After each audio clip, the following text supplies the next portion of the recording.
teman-teman.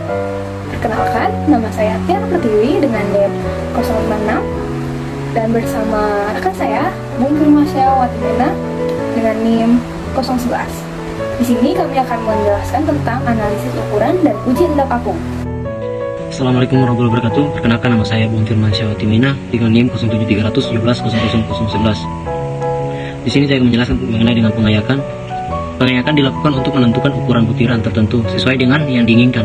Proses pengayakan merupakan proses penting dalam menentukan ukuran partikel. Pengayakan adalah sebuah cara pengelompokan butiran yang akan dipisahkan menjadi satu atau beberapa kelompok. Dengan demikian dapat dipisahkan antara partikel lolos ayakan atau butiran halus dan yang tertinggal diayakan atau butiran kasar. Ukuran butiran tertentu yang masih dapat melintasi ayakan dinyatakan sebagai butiran batas. Vibrating scanner adalah alat pemisahan mekanis dengan pola pengayakan dan penyaringan yang ukuran bahan disesuaikan dengan screen yang digunakan. Screen berlaku sebagai saringan. Saringan yang digunakan pada alat ini dapat dibuat tersusun, bertingkat atau hanya terdiri atas satu saringan.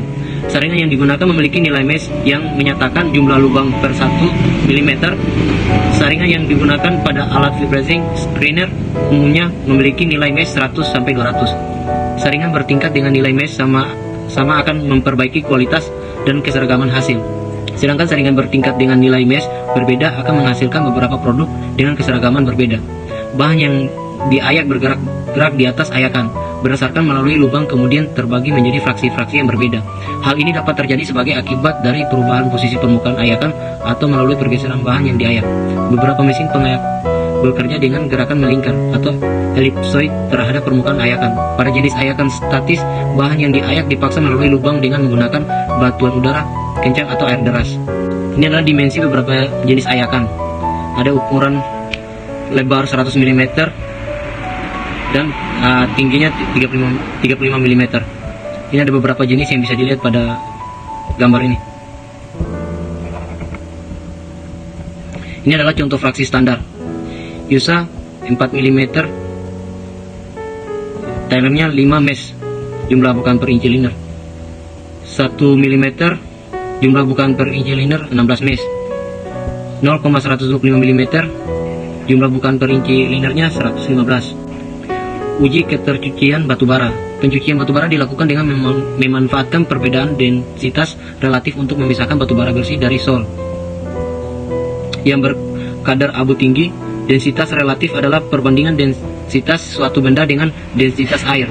Misal, densitas relatif batubara adalah 1,4 tanpa satuan, karena densitas air 1 gram per cm. Adanya hubungan antara densitas relatif dengan kadar abu membuat pengendalian densitas relatif di dalam operasi pencucian akan dapat mempertahankan batubara bersih dengan kadar abu tertentu, sehingga nilai kalor, sulfur, dan sifat-sifat penting lainnya juga dapat ditentukan. Sebelum dilakukan pencucian terhadap suatu batubara kotor, harus diketahui distribusi densitas relatif. Artinya harus diketahui berapa bagian dari batubara kotor tersebut merupakan batubara dengan densitas relatif rendah, menengah, tinggi, dan kadar abu dari setiap fraksi densitasnya. Jika data ini tersedia, maka sistem pencucian batubara dapat ditentukan. Berat batubara bersih, middling, pengotornya, dan kadar abu masing-masing produk ini dapat diperkirakan. Metode untuk mendapatkan data distribusi densitas relatif dan kadar abu batubara disebut karakteristik ketercucian atau washability, dan pengujiannya dikenal sebagai analisis uji endap apung. Batubara yang baru ditambang tidak hanya terdiri dari batubara bersih dan sel. Batubara juga mengandung partikel yang memiliki densitas relatif antara 1,4 sampai 2,4, dan bahkan ada yang lebih kecil dari 1,4 dan lebih besar dari 2,4. Contohnya, pirit memiliki densitas relatif sekitar 5. Jika sejumlah partikel diambil dari batu bara, kemudian ditentukan densitas relatifnya dan dianalisis kadar abunya, umumnya partikel yang densitas relatifnya kecil akan memiliki kadar abu yang rendah, sedangkan partikel yang densitas relatifnya tinggi memiliki kadar abu yang tinggi. Partikel middling memiliki densitas relatif yang berada di tengah-tengah dan kadar abunya lebih besar dari kadar abu batu bara bersih, tetapi lebih kecil dari kadar abu sal. Bila densitas relatif meningkat, kadar abu juga akan meningkat. Benda yang memiliki densitas lebih rendah dari air, kurang dari 1, akan terapung, sedangkan yang memiliki densitas lebih besar dari 1 akan tenggelam di dalam air. Prinsip dasar ini dipakai dalam operasi pencucian batubara, di mana batubara diusahakan terapung di dalam suatu fluida, sedangkan pengotornya diusahakan tenggelam. Artinya densitas fluida yang digunakan haruslah terletak di antara densitas batubara dan densitas pengotornya. Melakukan uji endap apung harus ditentukan terlebih dahulu fraksi ukuran yang akan diuji dan densitas relatif yang akan digunakan. Selanjutnya, apakah pengujian akan dimulai dari cairan dengan densitas relatif terendah atau tertinggi. Pilihan ini sangat tergantung pada kepadatan relatif yang akan digunakan untuk membuang sebagian besar materi pada tahap awal. Percontoh batubara yang kotor yang sedikit sebaiknya diuji dengan menggunakan kepadatan relatif mulai dari yang terendah hingga yang tertinggi. Sebaliknya, jika yang akan diuji adalah percontoh dengan sebagian besar mengandung sel, sebaiknya dimulai dari densitas yang tertinggi. Sedangkan partikel yang densitas relatifnya tinggi memiliki kadar abu yang tinggi. Partikel memiliki densitas relatif berbeda di tengah-tengah, dan kadar abunya lebih besar dari kadar abu batubara bersih, tetapi lebih kecil dari kadar abu sal. Bila densitas relatif meningkat, kadar abu juga akan meningkat. Ini adalah evaluasi pencucian batubara. Efisien alat pencucian batubara tergantung pada 3 faktor, yaitu faktor pertama distribusi density material yang ada dalam umpan, yang kedua density pemisah, dan yang ketiga kepadatan pemisahan ketelitian pemisahan antara batubara dengan bukan batubara. Untuk melakukan evaluasi alat cuci ada 2 cara, yaitu cara pertama pakai metode area error, dan cara kedua metode kemungkinan error. Kedua metode di atas dilakukan dengan bantuan uji endap apung terhadap hasil penjualan batubara.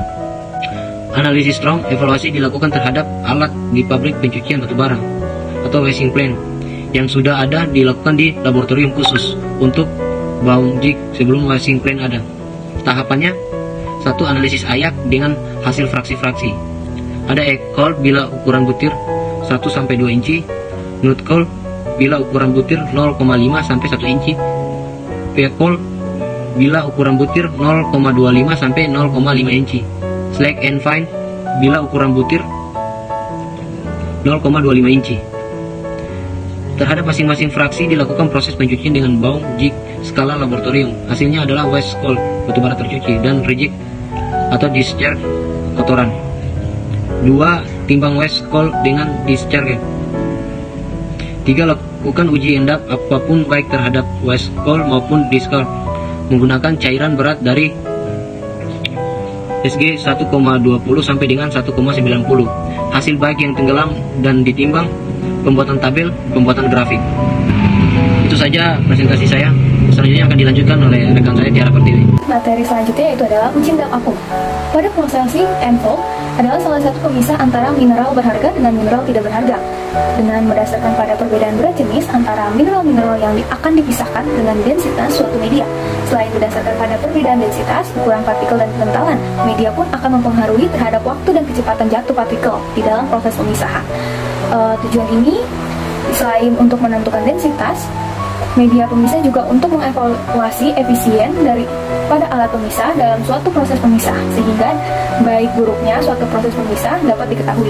Proses sink and fold dalam uji endap apung ini ialah proses pemindahan batubara yang memiliki densitas lebih kecil dari batubara yang memiliki densitas yang lebih besar. Asal percontohan batubara digunakan uji endap apung. Yang pertama, batubara baru ditambang untuk umpan pabrik. Kedua, setiap produk yang akan keluar pabrik. Ketiga, bahan pengotor yang keluar dari pabrik. Keempat, batubara yang telah diremukan dari inti bor. Yang kelima itu adalah batubara yang diambil langsung dari perlapisan atau lapisan. Selanjutnya yaitu adalah operasi percontohan. Yang pertama, pekerja operasi percontohan harus dilakukan secara hati-hati sesuai dengan aturan-aturan yang telah ditentukan agar diperoleh percontohan yang dapat mewakili dari unit percontohan secara keseluruhan. Yang kedua, operasi percontohan tergantung pada analisis yang akan dilakukan operasi. Dapat terdiri dari permukaan, pengayakan, dan pengeringan batubara. Percontohan yang akan digunakan untuk analisis sink and fold biasanya disiapkan dalam keadaan kering. Yang ketiga adalah bila percontohan dalam jumlah yang sangat besar, yaitu melebihi dari jumlah percontohan yang diperlukan untuk analisis, maka harus dilakukan pembagian percontohan dengan cara coring dan quarting. Pada pengujian ini, batubara akan dicelupkan pada larutan dengan densitas yang telah diketahui untuk memisahkan batubara densitas kecil dan batubara densitas besar. Batubara densitas kecil akan mengambang, sedangkan densitas besar akan tenggelam seperti skema di atas. Adapun larutan-larutan pada uji endap apung yaitu white spirit dengan densitas relatifnya 0,77, ada percopetilen dengan densitas relatifnya itu 1,6, ada nepta dengan 0,70, toluene dengan dengan densitas relatifnya 0,86, bromoform 2,79, tetrabromoform tanin yaitu densitas relatifnya 2,96. Pembuatan densitas 1,2 sampai 1,5 yaitu WS plus PC, NP plus PC, TL plus PC. Untuk pembuatan densitas 1,7 sampai 2,0 itu ada WS dibagi NP dibagi TL ditambah BM. Dan WS dibagi NP dibagi TL ditambah TB. Dari gambar di atas, pada batu bara kotor dimulai dari density yang tinggi. Kerendahan dilakukan di ujian dap apung, di mana pada gambar tersebut ditunjukkan untuk media pemisah silinder atau tabung pertama yang mengendap 2,45. Kemudian ditimbang dan dicari kadar abu dan sulfurnya, sehingga diperoleh kadar berat, kadar abu difraksi 2,45, kemudian yang mengapung 2,20. Akan diuji kembali seperti pengujian pertama, begitu dan seterusnya.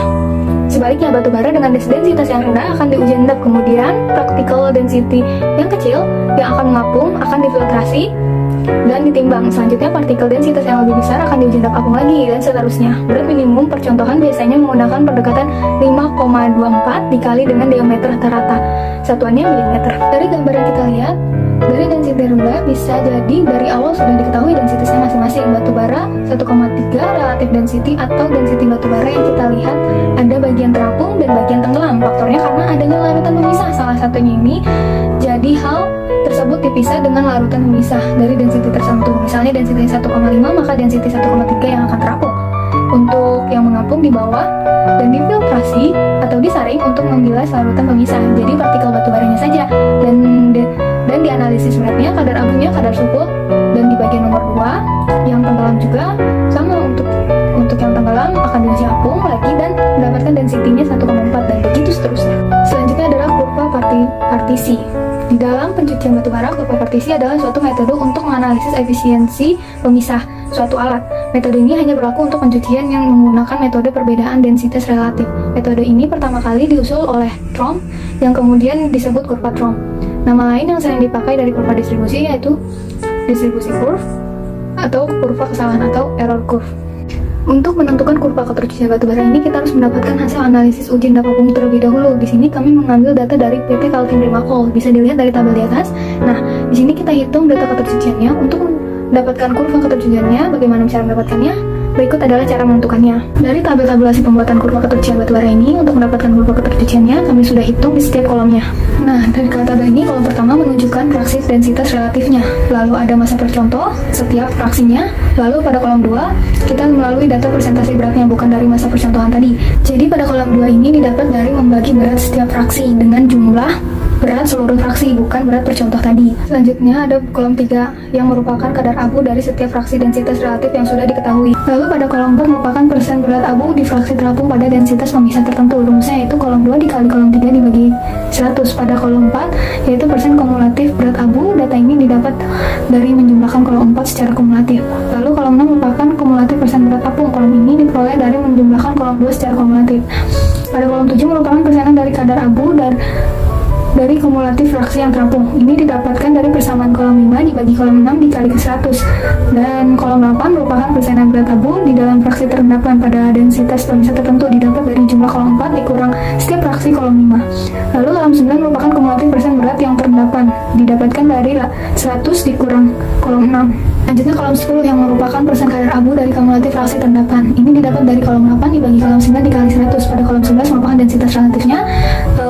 Lalu kolom 12 merupakan persen berat percontohan. Lalu kolom 13 merupakan kumulatif dari berat terapung, didapat dari kolom 6 dikurang kolom 2/2. Jika sudah terhitung semuanya, maka kita dapat membuat kurva ketercuciannya. Sebelumnya saya akan menjelaskan terlebih dahulu bagaimana membentuk kurva ketercucian dari data ini. Bisa dilihat contoh kurva ketercucian batu bara ini. Yang pertama itu ada instrumen ASA curve yang berwarna biru. Pertama-tama kita masukkan dulu data 3 sebagai sumbu X dan data 13 sebagai sumbu Y. Yang kedua itu adalah kumulatif float curve yang berwarna merah, yaitu masukkan data 7 sebagai sumbu X dan data 6 sebagai sumbu Y. Ketiga adalah kumulatif sync curve yang berwarna hijau. Caranya yaitu adalah masukkan data 10 sebagai sumbu X dan data 9 sebagai sumbu Y. Yang keempat adalah relative density curve yang berwarna ungu. Caranya yaitu adalah masukkan data 1 sebagai sumbu X dan data 6 sebagai sumbu Y.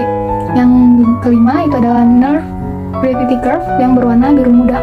Masukkan kolom 11 sebagai sumbu X dan dan data 12 sebagai suhu Y. Dari interpretasi kurva ketercucian batu bara didapatkan pertama itu adalah nilai clean cold sebesar 88% dan nilai rejectnya itu 12%. Yang kedua adalah nilai kandungan abu batu bara kotor pada produknya adalah sebesar 58%. Yang ketiga adalah density pencuciannya itu 1,4. Yang keempat itu adalah nilai voltasenya 90%. Dan nilai inert density material sebesar 12%, maka memiliki skala tingkat kesulitan pencucian yang sulit.